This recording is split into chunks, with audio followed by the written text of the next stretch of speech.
100 interior hacks in 100 days, day 25.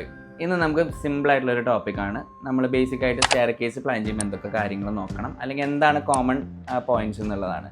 So simply പറയുകയാണെന്നുണ്ടെങ്കിൽ നമ്മുടെ സ്റ്റെപ്പിൻ്റെ riser അതൊരു ബേസിക്കായിട്ട് ഒരു 6 to 7 ഇഞ്ചസ് കീപ്പ് ചെയ്യുന്നതാണ് ഐഡിയൽ. അതുപോലെ തന്നെ സ്റ്റെപ്പിൻ്റെ ത്രെഡ് അറ്റ്ലീസ്റ്റ് ഒരു 10 to 11 ഇഞ്ചസ് ഒരു ആവറേജ് കീപ്പ് ചെയ്യുന്നതാണ് ഐഡിയൽ ആയിട്ടുള്ള സിറ്റുവേഷൻ. ഇത് കീപ്പ് ചെയ്തില്ല എന്നുണ്ടെങ്കിൽ നമുക്ക് സ്റ്റെപ്പ് കയറുമ്പോൾ ടു മച്ച് എഫേർട്ട്, അല്ലെങ്കിൽ സ്റ്റെപ്പിൽ നിൽക്കുമ്പോൾ ടു മച്ച് അല്ലെങ്കിൽ സ്ഥലമില്ലാത്തൊരു സിറ്റുവേഷൻ ഉണ്ടാവാൻ സാധ്യത കൂടുതലാണ്. അതുപോലെ തന്നെ സ്റ്റെപ്പിൻ്റെ വിടുത്ത് ഒരു മിനിമം 3 feet അല്ലെങ്കിൽ ഒരു 4 feet, 3 to 4 feet കീപ്പ് ചെയ്യുന്നതാണ് ഐഡിയൽ.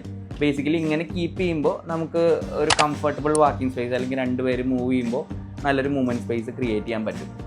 ദെൻ ഒരു കംഫർട്ടബിൾ സ്റ്റെപ്പ് ക്രിയേറ്റ് ചെയ്യുന്നതിലൊരു ബേസിക് ഒരു ഇക്വേഷൻ ഉണ്ട്. 2R+T should be around 24 to 25 inches. ഈ ഒരു ഇക്വേഷൻ കീപ്പ് ചെയ്തിട്ടാണ് നിങ്ങളുടെ സ്റ്റെയർ കേസ് എന്ന് നിങ്ങൾ ഉറപ്പുവരുത്തുക. ഏറ്റവും നല്ല സ്റ്റെയർ കേസ് ക്രിയേറ്റ് ചെയ്യാൻ വേണ്ടിയിട്ട് ഈ ഒരു വീഡിയോയിൽ പറഞ്ഞ ടോപ്പിക്സുകൾ നിങ്ങൾക്ക് ഫോളോ ചെയ്യാവുന്നതാണ്.